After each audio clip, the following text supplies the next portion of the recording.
আমি হজের কালে আমার চোখের সামনে দুইজন মিশরি হাজি আরাফাতের মধ্যে হিট স্ট্রোক করে তারা মারা গেল আরাফাতের মাঠে, চোখের সামনে মারা গেল।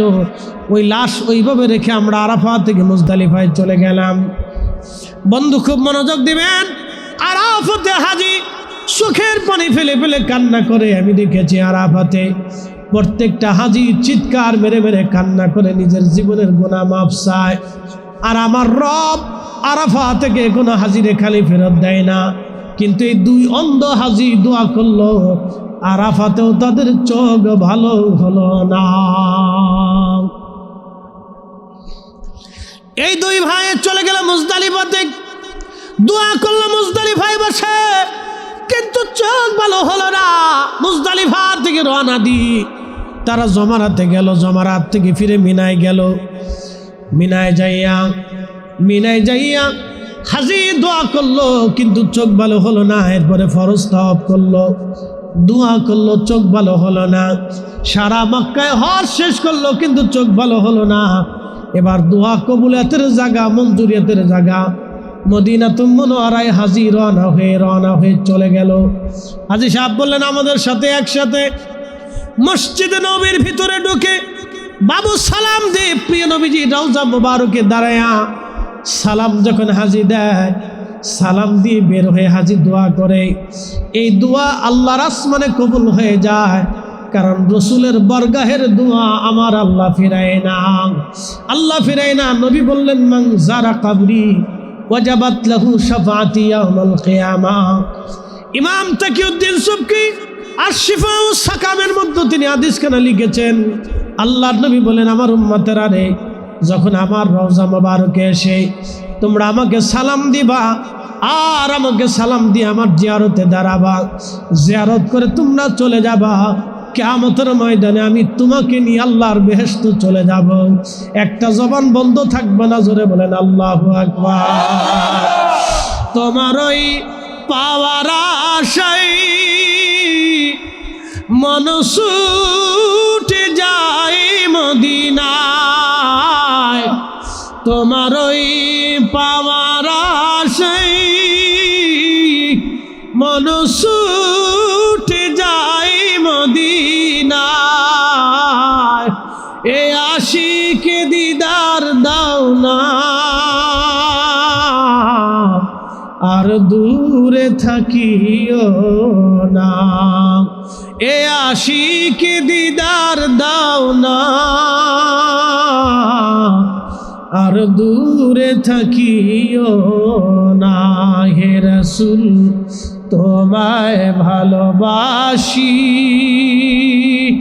অন্তরে শুধু মুখে নয়, জান্নাতের আশায় নয় হে রাসূল, জাহান্নাম কেউ ডরি না, জাহান্নাম কেউ ডরি না। আপনাদেরকে আজকে একটা বাস্তবতা থেকে শোনাই। এই যে লালমনিরহাটে মাহফিলে গেছিলাম গত বছরে, তার আগের বছরে গেছিলাম করোনার পর। তো এক ভদ্রলোক হাজি সাহেব তিনি বলতেছেন, হুজুর আমরা করোনার আগে হজ করতে গেছি। তো হজ করতে যাওয়ার সময় আমাদের ফ্লাইটে 1 থেকে 150 হাজি একসাথে আমরা একটা গ্রুপে যাচ্ছিলাম। তেহরামের কাপড় পরে আমরা রওনা দিছি। ঢাকার থেকে বিমান ফ্লাই করছে, আকাশে উঠছে। 6 ঘন্টা জার্নি করার পরে বিমানটা সৌদি আর জেদ্দা বিমানবন্দরে বিমানটা ল্যান্ড করছে। আমাদের সবাই সুস্থ, কিন্তু আমাদের সাথে একসাথে 2 ভাই ছিল। এই 2 ভাই একসাথে 2 জনে অন্ধ হয়ে গেছে, চোখে দেখে না। বাস্তব ওয়াজ, এটা কোরআন কিতাবের ওয়াজ না, একবারে বাংলাদেশের ঘটে যাওয়া বাস্তব ওয়াজ। রাস্তাঘাটে যারা আছেন শুনে যান, জীবনে বহুত লটপটি চটপটি বাদাম চানাচুর কিনছেন, কিনেই যাবেন, কিন্তু কবর পর্যন্ত কিনবেন, তারপরে কিন্তু আর কেনার সুযোগ নেই। সুযোগ আছে? কোনো সুযোগ নেই, কবর পর্যন্ত। হাজি সাহেব বললেন, 2 ভাই একসাথে তারা হজে যাওয়ার সময় অন্ধ হয়ে গেল। অন্ধ হয়ে যাওয়ার পরে আমরা চিন্তায় পড়ে গেলাম, হঠাৎ 2 ভাই একসাথে অন্ধ হলো কেন? অন্ধ হয়ে যাওয়ার পরে আমরা মুআল্লিম যিনি ছিলেন তাদেরকে মক্কায় নিয়ে গেলেন, ডাক্তার দেখাইলেন। ডাক্তার বলল চোখে কোনো রোগ নাই, কিন্তু চোখে রোগ আছে, রোগ নাই কিন্তু চোখে দেখে না। চোখে দেখে না এটাও সত্য, চোখের মধ্যে কোনো রোগ নাই এটাও সত্য। আল্লাহর বান্দা মুআল্লিম সব চিন্তা করলেন আমার হাজি হজ করাইতে হবে, চোখে দেখুক আর না দেখুক, যাই হোক না হোক হজ তাকে করাইতে হবে। আল্লাহর বান্দাকে মক্কাতুল মুকাররমায় নিয়ে গেলেন। তারা আল্লাহর ঘর ধরলো অন্ধ অবস্থায়, খুদার কাবা শরীফ ধরে ধরে তারা দোয়া করলো, কিন্তু চোখ ভালো হলো না। মাকাম ইব্রাহিম যেখানে দোয়া করলে দোয়া কবুল হয়ে যায়, কোনো হাজির আল্লাহ মাকাম ইব্রাহিম থেকে ফিরায় না, কিন্তু এই দুইবার চোখ ভালো হলো না। হাজি কাবা শরীফ ধরে যখন কান্না করে দোয়া করে, হাজির দোয়া কবুল হয়ে যায়, আল্লাহ হাজিকে ফিরায় না। কাবা ঘর ধরে হাজি যখন কান্না করে আল্লাহ তারে ফিরায় না, কিন্তু হাজি দোয়া করলো চোখ ভালো হলো না। সাফা মারোয়া অন্ধ অবস্থায় সাই করলো, সাফা মারোয়াতে দোয়া করলো, কিন্তু চোখ ভালো হলো না। হজের আনুষ্ঠানিকতা শুরু হয়ে গেল। হজের মূল পর্ব হচ্ছে সর্বপ্রথম আপনাকে আরাফাতে থাকতে হবে, জোহরের আগে আরাফাতে উপস্থিত হতে হবে। জোহরের আগে 9 জিলহজ আরাফাতে উপস্থিত হতে হবে, আপনাকে আরাফাতে উপস্থিত হতে হবে। আরাফায় উপস্থিত হয়ে আপনাকে আরাফাতের সময় সন্ধ্যা পর্যন্ত সন্ধ্যা পর্যন্ত কাটাইতে হবে। মাগরিবের নামাজ না পড়ে আরাফাত থেকে আপনি হাঁটা ধরবেন, মুজদালিফা আসবেন। মুজদালিফায় এসে আপনি এশার নামাজ এবং মাগরিব একসাথে আদায় করবেন। এরপরে মুজদালিফাতে রাত্রি যাপন করবেন। মুজদালিফায় ফজরের নামাজ পড়ে 7টা পাথর নিয়ে 21টা পাথর নিয়ে আপনি রওনা দিবেন জমারাতের দিকে, শয়তানকে পাথর মারার জন্য। মুজদালিফা দিকে শয়তানকে পাথর মারতে যাওয়ার সময় বহু হাজি মারা যায়। অনেক হাজি অসুস্থ হয়ে পড়ে, শয়তানকে পাথর মারতে পারে না, অথবা আরাফায় যায় বহু হাজি মারা যায়। আমি হজের কালে আমার চোখের সামনে 2 জন মিশরি হাজি আরাফাতের মধ্যে হিট স্ট্রোক করে তারা মারা গেল আরাফাতের মাঠে, চোখের সামনে মারা গেল। ওই লাশ ওইভাবে রেখে আমরা আরাফাত থেকে মুজদালিফায় চলে গেলাম। বন্ধু খুব মনোযোগ দিবেন, আরাফাতে হাজি চোখের পানি ফেলে ফেলে কান্না করে আমি দেখেছি। আরাফাতে প্রত্যেকটা হাজি চিৎকার মেরে মেরে কান্না করে নিজের জীবনের গুনাহ মাফ চায়। আর আমার রব আরাফা থেকে কোনো হাজিরে খালি ফেরত দেয় না। কিন্তু এই 2 অন্ধ হাজি দোয়া করলো, আরাফাতেও তাদের চোখ ভালো হলো না। এই 2 ভাই চলে গেল মুজদালিফাতে, দোয়া করলো মুজদালিফায় বসে, কিন্তু চোখ ভালো হলো না। মুজদালিফা থেকে রওনা দি তারা জমারাতে গেল, জমারাত থেকে ফিরে মিনায় গেল। মিনায় যাইয়া হাজি দোয়া করলো, কিন্তু চোখ ভালো হলো না। এরপরে ফরজ তাওয়াফ করলো, দোয়া করলো, চোখ ভালো হলো না। সারা মক্কায় হজ শেষ করলো, কিন্তু চোখ ভালো হলো না। এবার দোয়া কবুলাতের জায়গা, মঞ্জুরিয়াতের জায়গা মদিনাতুল মুনাওয়ারায় হাজি রওনা হয়ে চলে গেল। হাজি সাহেব বললেন আমাদের সাথে একসাথে মসজিদে নববীর ভিতরে ঢুকে বাবু সালাম দে, প্রিয় নবীজি রওজা মুবারকে দাঁড়ায়া সালাম যখন হাজি দেয়, সালাম দিয়ে বের হয়ে হাজি দোয়া করে। এই দোয়া আল্লাহর আসমানে কবুল হয়ে যায়, কারণ রসুলের বরগাহের দোয়া আমার আল্লাহ ফিরায় না। নবী বললেন মান যারা কবরি ওয়াজাবাত লাহু শাফাআতি ইয়াউমাল কিয়ামাহ। ইমাম তাকিউদ্দিন সুবকি আর শিফাউ সাকামের মধ্যে তিনি হাদিসখানা লিখেছেন। আল্লাহর নবী বলেন আমার উম্মতেরা রে, যখন আমার রওজা মুবারকে এসে তোমরা আমাকে সালাম দিবা, আর আমাকে সালাম দিয়ে আমার জিয়ারতে দাঁড়াবা, জিয়ারত করে তোমরা চলে যাবা, কিয়ামতের ময়দানে আমি তোমাকে নিয়ে আল্লাহর বেহেশতে চলে যাব। একটা জবান বন্ধ থাকবে না, জোরে বলেন আল্লাহু আকবার। তোমার ওই পাওয়ার আশায় মন ছুটে যায় মদিনায়, তোমার ওই পাওয়ার আশায় মন ছুটে যায় মদিনায়। এ আশিকে দিদার দাও না, আর দূরে থাকিও না। এ আশিকে দিদার দাও না, আর দূরে থাকিও না। হে রাসূল তোমায় ভালোবাসি, অন্তরে শুধু মুখে নয়, জান্নাতের আশায় নয় হে রাসূল, জাহান্নাম কেউ ডরি না, জাহান্নাম কেউ ডরি না। চলবে? একসাথে বলেন তো আল্লাহু আকবার। মদিনা শরীফে যাওয়ার আশা আছে না নাই? কার কার আছে হাত একটু উঁচা করেন তো দেখি না। নারে তাকবীর, হাত নামান। যদি সামর্থ্য হয় তাহলে মদিনা শরীফ থেকে ঘুরে আসবেন, আল্লাহর হারামে যায় হারাম ধরে দোয়া করে আসবেন। ও হাজি ও বদরগঞ্জবাসী ভালো করে শুনে যান, আল্লাহ রসুলের বরগাহে দাঁড়ানো চারটেখানি কথা না। আমি দেখেছি বহু হাজি এইখানে যাইয়া ছবি তুলে ভিডিও করে, আমার কাছে খুব খারাপ লাগলো। রওজা শরীফে হাজি যাইয়া ভিডিও করে, কিন্তু হাজি জানে না, হাজি জানে না আল আনবিয়াউ আহইয়াউন ফি কুবুরিহিম ইউসাল্লুন। আল্লাহ নবী বললেন সমস্ত নবীরা কবরে জিন্দা, কবরে তারা নামাজ আদায় করে। একবার জোরে বলেন আল্লাহু আকবার। সব নবীরা কবরে জিন্দা, কবরে তারা নামাজ পড়ে। ওয়ালা তাকুলু লিমান ইউকতালু ফি সাবিলিল্লাহি আমওয়াত।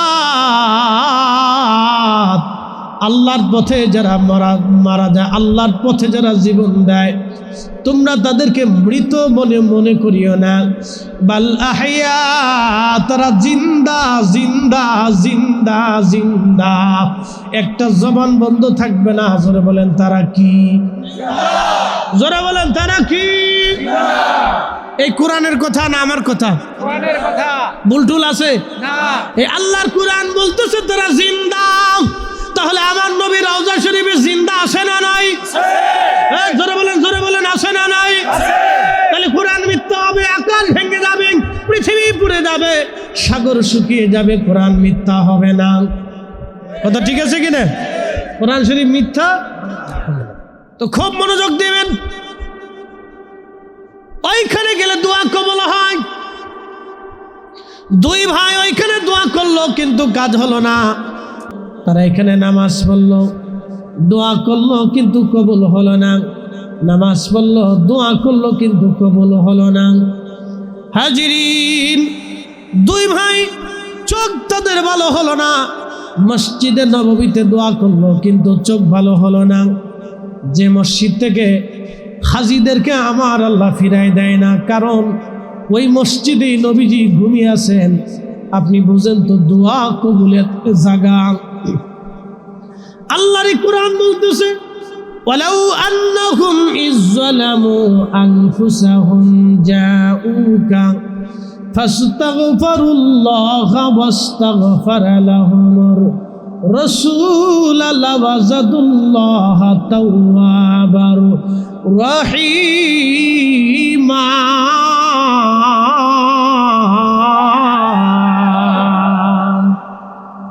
কথাকার আল্লাহ। ওয়ালাউ আন্নাহুম, যদি তোমার নফসের উপরে তুমি জুলুম করো, নফস জীবনের উপরে তুমি যদি জুলুম করো, যাও কা আমার রসুলের বাড়ি চলে যাও। ফাইসালাটা আমাদের না, আমার আল্লাহ বলেন যাও কা আমার নবীর বাড়ি চলে যাও, রসুলের বাড়ি চলে যাও। ফাস্তাগফিরুল্লাহ ওয়াস্তাগফারা লাহুমুর রাসূল, আর তুমি রবের দরবারে তওবা করতে থাকো। যদি তোমার তওবা আমার নবীজি কবুল করে, আমার পক্ষে তোমার পক্ষে আমার কাছে সুপারিশ করে, লাওয়াজাদুল্লাহ তাওয়াবার রহিমা, বান্দারে আমি সাথে সাথে তোমার জীবনের গুনাহগুলি মাফ করে দেব। ওইখানে হাজী দোয়া করলো, চোখ ভালো হলো না। হাজী সাহেব বললেন আমরা ফিরে চলে আসবো মদিনা। এয়ারপোর্ট থেকে আমাদের ফ্লাইট হলো, আমরা আকাশে উঠলাম। যত বাংলাদেশের দিকে আসি তত ওই দুই অন্ধ হাজীর চোখ ভালো হতে থাকে। ভালো হতে হতে হতে হতে একেবারে বাংলাদেশে এসে যখন বিমান ল্যান্ড করলো তাদের চোখ ভালো হয়ে গেল। আমরা জিজ্ঞেস করলাম, হাজী তোমরা হজ করছো, আমরা হজ করলাম, তোমাদের চোখ নষ্ট হয়ে গেল, আমাদের চোখ ভালো রইল। আমরা আল্লাহর ঘর দেখলাম, তোমরা দেখলে না। আমরা সাফা মারওয়া দেখলাম, তোমরা দেখলে না। আমরা আরাফা মুজদালিফা দেখলাম, মসজিদে নববী দেখলাম, রিয়াজুল জান্নাহ দেখলাম, নবীর মেহরাব দেখলাম, আহা নবীর মিম্বার শরীফ আমরা দেখলাম, নবীজি রওজা শরীফ আমরা দেখলাম, কিন্তু তোমরা দেখলে না। অপরাধ কি? নিশ্চয় তোমরা কোনো অপরাধ করেছ, নতুবা সারা হজের কাফেলায় তোমরা অন্ধ হয়ে রইলা, চোখ ভালো হলো না, কিন্তু অটোমেটিক বাংলাদেশে আসার পরে চোখ ভালো হয়ে গেল। কারণ কি? নিশ্চয় কোনো অপরাধ তোমাদের জীবনে আছে। আরে হাজী আজকে বলে দিয়ে যাও তোমাদের অপরাধ কি, আজকে বলো তোমাদের অপরাধ কি। তখন হাজী সাহেবরা দুই ভাই চোখের পানি ছেড়ে দিয়ে কেঁদে দিয়ে বলল, হাজীরাং জীবনের একটা ভুল কাবাতে আমরা অন্ধ বানায় রাখলো, জীবনের একটা ভুল মদিনা শরীফে আমরা আল্লাহ অন্ধ বানায় রাখলো। বলে ভুল কি? বলে সম্পদ বাড়ি গাড়ির কোনো অভাব আমাদের ঢাকা শহরে নাই, কিন্তু আমরা দুই ভাই ঝগড়া করে আব্বা আর আম্মারে নিজেদের বাড়ি আশ্রয় না দিয়ে আমরা বৃদ্ধাশ্রমে রেখেছিলাম। আমাদের দুই ভাইয়ের ঝগড়াটাই কাল হয়ে গেল। দুই ভাই আব্বা আম্মাকে বৃদ্ধাশ্রমে রেখেছিলাম, বাবা মা ওই অবস্থায় কবরে চলে গেছে।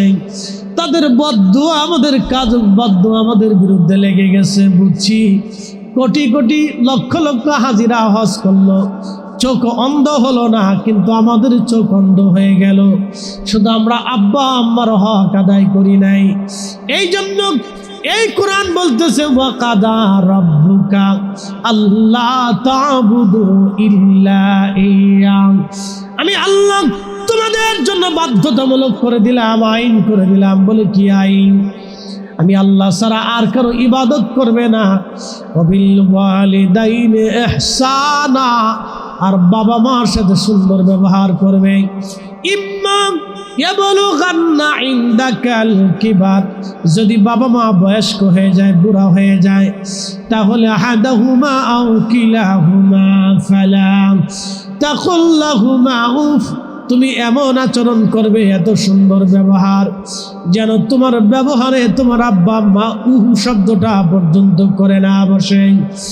আল্লাহ বললেন এইখানে শেষ হলো না বান্দা, ওয়ালা তানহারহুমা, কখনোই তুমি তারে ধমক দেবে না। ওয়াকুল্লাহুমা কাওলান কারীমা, আর দয়া ময়া ভালোবাসার শব্দ দিয়ে কথা বলবে।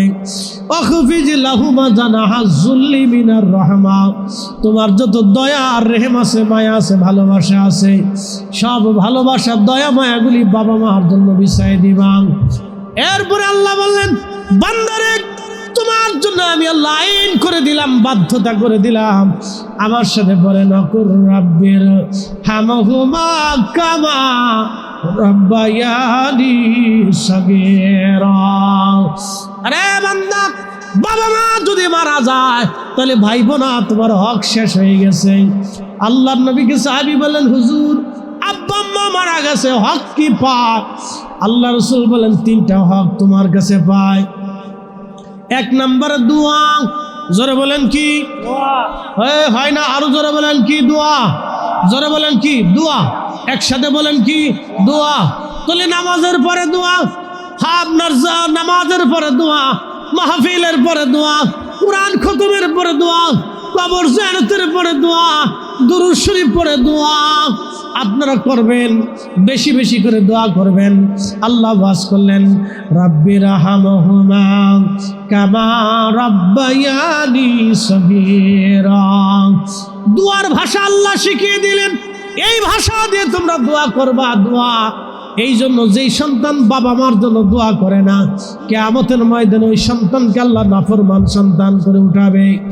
যেই সন্তান বাবা মার জন্য দুনিয়া থেকে দোয়া করে না, ওই সন্তানকে কিয়ামতের ময়দানে আল্লাহ নাফরমান বানাইয়া, বেঈমান বানাইয়া পিতামাতার অবাধ্য সন্তান হিসেবে আল্লাহ তাআলা দাঁড়া করাবেন। এই জন্য সাবধান করে বলে দিয়ে যাচ্ছি, দোয়া দোয়া, নামাজের পরে দোয়া, নফল পরে দোয়া, ফাতিহা পরে দোয়া, কোরআন খতম করে দোয়া, মাহফিলের পরে দোয়া, মসজিদে দোয়া, দুরূদ শরীফ পরে দোয়া, বাবা মার কবরের পাশে দাঁড়িয়ে জিয়ারত করে দোয়া।